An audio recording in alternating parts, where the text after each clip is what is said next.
That payroll revision was such a big miss, it's kind of hard to believe. It's Wednesday, September 10th, and this is Markets with Megan. If you like this podcast, please subscribe, hit that alarm bell. You can share with friends, family, or colleagues. But we're here today, as always, to break down that economic data that you receive and what that means for the markets. Well, yesterday we got the annual revisions of payrolls for the U.S. economy. And we get this around September every year, and the Bureau of Labor Statistics goes back and revises all of the payroll data that we receive each month.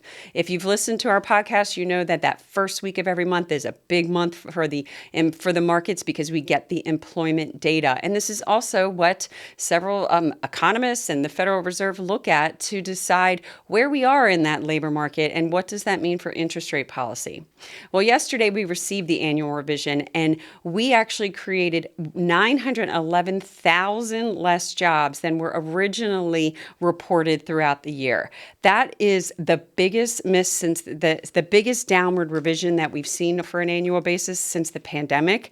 And if you just take the pandemic out of it, you've got to go all the way back to the aftermath of the Great Recession to 2011 to see a downward revision this much. If we look at where some of these were revised the lowest, you can see it was in the trade sector. You can look at professional and business services. And then one of the big areas that's been such a strong contributor since the pandemic has been leisure and hospitality, but we actually created 176,000 less jobs than were originally reported.